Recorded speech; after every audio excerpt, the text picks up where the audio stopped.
السلام علیکم دوستو، آج ہم آپ کو ایک موچی اور چڑیا اور گھمنڈی آدمی کا واقعہ سنانے والے ہیں۔ دوستو، آگے بڑھنے سے پہلے آپ تمام سے گزارش ہے کہ آج کی ہماری اس ویڈیو کو آپ ضرور لائک کر لیں۔ اگر آپ ہمارے چینل پر نئے آئے ہیں اور آپ نے اسے سبسکرائب نہیں کیا ہو تو ابھی سبسکرائب کر لیں اور آئندہ آنے والی تمام ایسی ہی نئے اور دلچسپ ویڈیو کی نوٹیفیکیشن کے لیے بیل آئیکن کو کلک کرنا نہ بھولیں۔ ایک زمانے کی بات ہے، پیڑ کے نیچے بیٹھ کر ایک موچی اپنا کام کیا کرتا تھا۔ پھٹے پرانے بستے سیتا، جوتے کی مرمت کرتا، پھر جا کے اسے تھوڑے پیسے ملتے۔ اتنے پیسے ملتے کہ وہ اپنا اور اپنے بچوں کا پیٹ بھر سکتا تھا۔ موچی بہت غریب تھا لیکن دل کا بہت زیادہ اور امیر۔ وہ اپنے ساتھ صبح ایک روٹی لے کر آتا اور دوپہر پانی کے ساتھ کھا کر اللہ تعالیٰ کا شکر ادا کرتا۔ روٹی کا ایک ٹکڑا لے کر اس کی چھوٹے چھوٹے ٹکڑے کر کے چڑیا کو بھی ڈال دیا کرتا تھا۔ چڑیا اس کے پاس آ کر چوں چوں کرتی، روٹی کے ٹکڑے کھاتی اور پھر اوپر اڑ جایا کرتی تھی۔ کھانا کھا کر اور چڑیوں کو کھلا کر موچی تھوڑی دیر کے لیے برگد کے پیڑ کے نیچے آرام کیا کرتا تھا اور نماز پڑھ کر پھر سے اپنے کام میں لگ جاتا تھا۔ ایک دن ایک مسافر موچی کے پاس آیا اپنا قیمتی جوتا مرمت کروانے کے لیے۔ وہ دیکھنے میں کوئی نیک آدمی معلوم دیتا تھا۔ اس نے سفید رنگ کے کپڑے پہنے ہوئے تھے، سر پر سفید ٹوپی اور ہاتھ میں تسبیح تھی۔ اس وقت موچی کھانا کھا کر روٹی کے ٹکڑے چڑیا کو ڈال رہا تھا۔ مسافر نے دیکھا کہ روکھی سوکھی روٹی میں بھی موچی نے ایک ٹکڑا چڑیا کو کھلایا بچائے اور پھر ہاتھ اٹھا کر اللہ تعالیٰ کا شکر بھی ادا کیا۔ مسافر نے اس سے کہا کہ میاں، تم سوکھی روٹی کھا کر اللہ تعالیٰ کا شکر ادا کر رہے ہو، جبکہ اس دنیا میں کتنے ہی ایسے لوگ ہیں جو اچھے اچھے کھانے کھاتے ہیں اور اللہ تعالیٰ کا شکر بھی ادا نہیں کرتے۔ آخر بتاؤ بات کیا ہے؟ موچی نے کہا، میں کسی سے کم تھوڑا نہ ہوں۔ اللہ تعالیٰ نے مجھے سب سے بڑی دولت صحت عطا کی ہے۔ انسان سب کچھ ہوتے ہوئے بھی کچھ نہیں کھا سکتا ہے۔ میرے ساتھ پاؤں سلامت ہے، ہاتھ سلامت ہے، میں کام کر سکتا ہوں اور صبر کی دولت تو میرے پاس ہے۔ پھر میں اللہ تعالیٰ کا شکر بھلا کیوں نہ ادا کروں؟ چڑیا میری پڑوسی ہے، میں اس کا حق ادا کرتا ہوں۔ میں پڑوسی کا ایک نوالے سے ادا کرتا ہوں، اس سے میرا کچھ بھی نہیں بگڑتا، اس سے میرا کوئی نقصان نہیں ہوتا، بلکہ اس کی چوں چوں کی آواز سے میری ہمت اور بڑھ جاتی ہے۔ مسافر یہ سن کر بہت خوش ہوا۔ اس نے قرآن پاک کی چند آیات پڑھی۔ موچی نے وہ تمام آیات ادب کے ساتھ سنی اور کہا، ان آیات کا مطلب آپ مجھے سمجھا دیجئے۔ تو مسافر نے کہا، آیات کا مطلب یہ ہے کہ اللہ بادشاہی کا مالک ہے، تو ہی ہے جس کو چاہیے بادشاہی کے، جس کو چاہیے عزت دے، جس کو چاہیے ذلت دے، تیرے ہی پیار میں بھلائی ہے۔ جوتا مرمت کرتے ہوئے کہا، میں آپ سے مزدوری نہیں لوں گا، آپ مجھے یہ چند آیات یاد کروا دے، میں منہ زبانی اسے پڑھ لوں گا۔ مسافر نے موچی کو یہ آیات یاد کرائی اور پھر سلام کر کے وہاں سے چلا گیا۔ موچی کو آج بہت خوشی تھی، اس نے آج بہت اچھا سودا کیا تھا۔ اس کو جب بھی وقت ملتا کوئی آیات کو پڑھتا رہتا تھا۔ آیات اسے اتنی پیاری لگتی تھی کہ وہ ان ننھی منھی چڑیوں کو بھی وہ جھوم جھوم کر وہ آیات سنایا کرتا تھا، اور چڑیا چوں چوں کرتی تو کہتا، وہ بھائی، وہ تمہیں بھی یاد ہو گئی ہے۔ اسی طرح کوئی دن گزر گئے اور کافی دن کوئی بھی جوتے کی مرمت کروانے کے لیے نہیں آیا۔ موچی کے پاس تھوڑے سے پیسے تھے جن کا وہ آٹا لے کر آ گیا۔ کچھ دن کے لیے تو کھانے پینے کا انتظام ہو گیا، لیکن اس کے پاس کام ابھی تک نہیں آیا تھا۔ آٹا بھی دھیرے دھیرے ختم ہو چکا تھا۔ چڑیا بھی روٹی کا انتظار کرتے ہوئے وہاں سے جا چکی تھی۔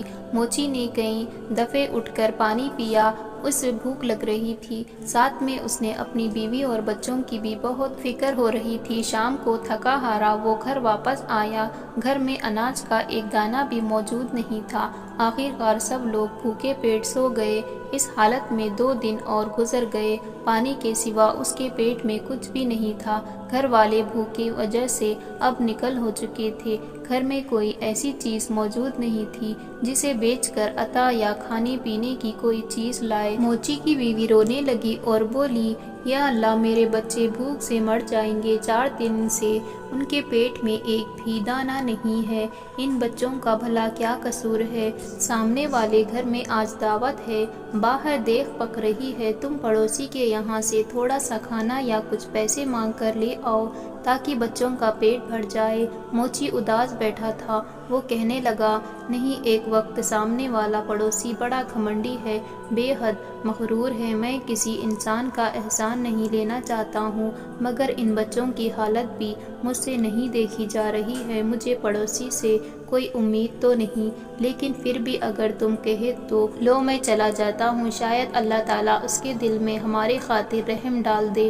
موچی اپنے پڑوسی کے پاس گیا، اسے سلام کیا اور ساتھ ہی کہا، 4 دن کی بھوک نے مجھے مجبور کر دیا ہے کہ میں اپنے بچوں کے لیے آپ سے کھانا مانگنے کے لیے آیا ہوں، یا کم سے کم آپ مجھے کچھ پیسے ادھار کے طور پر دے دیں۔ میرے پاس جیسے ہی پیسوں کا انتظام ہو جائے گا میں آپ کو واپس کر دوں گا۔ بچوں کی حالت مجھ سے دیکھی نہیں جا رہی ہے۔ آپ کو یقین نہ آئے تو آپ میرے گھر چل کر دیکھ لیں، اگر آج بھی ان کے کھانے کے کچھ نہیں ملا، وہ بھوک کی وجہ سے مر جائیں گے۔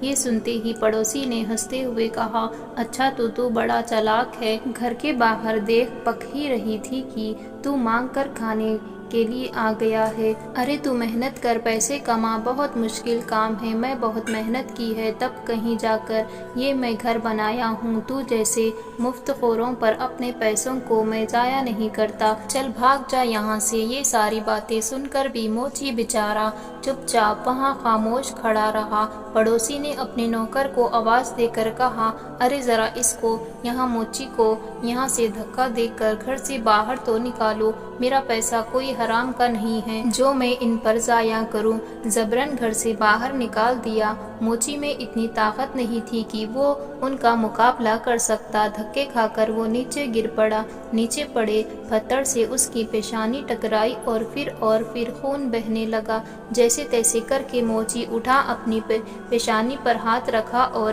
مسجد کی طرف چل دیا۔ اس حال میں اپنے گھر جانے کی اس کو ہمت نہیں تھی۔ بچے کھانے کے آس لگائے بیٹھے تھے، اپنے والد کا انتظار کر رہے تھے۔ مسجد میں جا کر موچی نے پہلے اپنی پیشانی کو صاف کیا، پھر وضو کر کے نماز ادا کی۔ دعا میں اللہ تعالیٰ سے رو رو کر گناہوں کی معافی مانگنے لگا اور روتے روتے کہنے لگا، اللہ، تمام بادشاہی کا مالک تو ہی ہے، جو جسے عزت دے تو جسے چاہے ذلت دے، تیرے ہی پیار میں بھلائی ہے، تو ہر چیز پر قادر ہے۔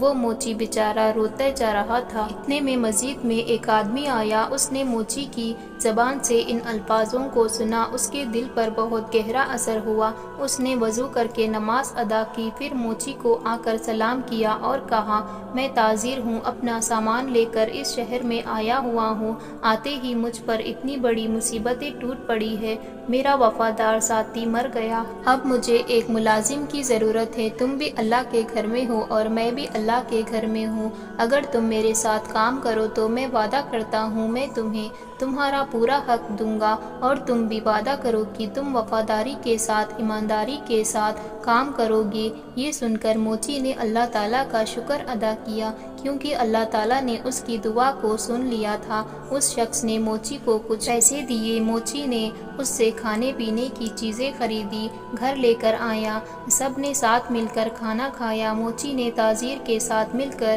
کاروبار شروع کر دیا۔ تھوڑی ہی مدت میں اس کے پاس بہت سے پیسے جمع ہو گئے۔ جب سوداگر اپنے وطن واپس جانے لگا تو موچی نے خود تجارت شروع کر دی۔ اللہ تعالیٰ نے اسے برکت عطا کی اور وہ موچی کچھ دنوں میں اس شہر کا امیر ترین آدمی بن گیا۔ اس نے ایک خوبصورت گھر بنایا اور وہی آیات ہر وقت پڑھتا رہتا تھا، ایک پتھر پر لکھوا کر اپنے مکان پر لگوا دیا۔ اس کے یہاں کئی نوکر جا کر کام کیا کرتے تھے۔ اس کے باورچی خانے میں بہت سارا کھانا پکتا تھا۔ کئی غریب آدمی آتے تو موچی اسے عزت کے ساتھ بٹھا کر کھانا کھلاتا اور اس کی مالی مدد بھی کیا کرتا تھا۔ برگد کے درختوں پر جو چڑیا رہا کرتی تھی وہ انہیں بھی نہیں بھولا تھا۔ اب بھی وہ ہر روز انہیں ڈھیر سارا دانہ ڈال کر آتا۔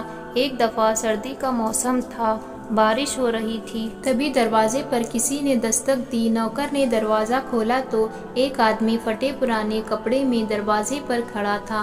نوکر اسے اپنے ساتھ لے کر اندر آیا، اسے کپڑے لا کر دیے اور باورچی خانے سے گرم گرم کھانا لا کر دیا۔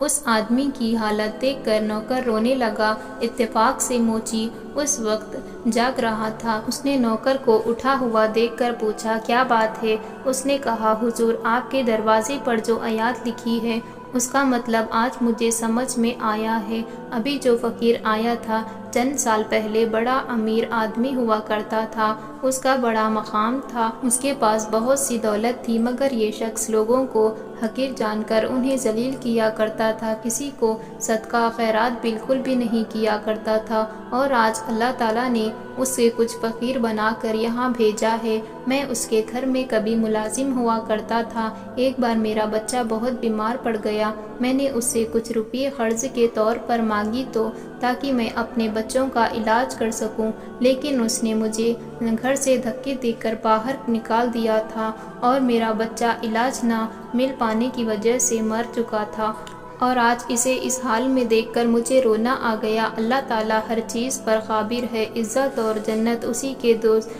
قدرت میں ہے۔ موچی دوسرے کمرے میں گیا تو اس نے دیکھا اس کا وہی مغرور پڑوسی بیٹھا ہوا تھا جس نے اسے دھکے دے کر گھر سے باہر نکالا تھا۔ موچی نے اسے سلام کیا اور کہا، میں آپ کا وہی غریب پڑوسی ہوں جو موچی کا کام کیا کرتا تھا۔ ایک بار کئی دنوں مجھے آپ کے دروازے پر آنے کے لیے مجبور کر دیا تھا اور آپ نے مجھے دھکے دے کر باہر نکال دیا تھا، جس کی وجہ سے میری پریشانی پر اس دن لگنے والی چوٹ کا نشان اب تک موجود ہے۔ پڑوسی نے یہ سنتے ہی اسے پہچان لیا اور روتے روتے کہنے لگا، اللہ تعالیٰ نے مجھے میرے کیے کی سزا دنیا میں ہی دے دی ہے، میرا سارا کاروبار تباہ و برباد ہو گیا، میری بیوی مر گئی، بچے آوارہ ہو گئے اور میں خود بیمار ہو گیا ہوں، میرا مکان بھی بک گیا، اپنا سر چھپانے کے لیے کوئی جگہ ہے اور نہ میرا کوئی سہارا ہے۔ سچ کہتے ہیں جو بھی دولت پر غرور کرتا ہے اس کا انجام برا ہوتا ہے۔ واقعی اللہ تعالیٰ جسے چاہے عزت دیتا ہے، جسے چاہے جنت دیتا ہے، اسی کے پیار میں بھلائی ہے، وہ ہر چیز پر قادر ہے۔ موچی نے کہا، ہاں، ہر چیز اللہ تعالیٰ کے اختیار میں ہے اور اللہ کی ذات کے علاوہ کسی اور پر بھروسہ بھی نہیں کرنا چاہیے۔ ارے بھائی، پیسہ کیا چیز ہے؟ اپنی جانی چیز ہے، اس پر غرور کرنا اچھی بات نہیں ہے۔ خیر، اب تمہیں تمہارے کیے کی سزا مل چکی ہے، سچے دل سے اللہ تعالیٰ کے بارگاہ میں توبہ کرو، اللہ تعالیٰ اپنے بندوں پر بڑا مہربان ہے، وہ ضرور تمہاری توبہ کو قبول کرے گا۔ میں تمہیں کچھ رقم دیتا ہوں، اسے تجارت کا کاروبار شروع کرو، اللہ تعالیٰ تمہاری ضرور مدد کرے گا۔ سبحان اللہ۔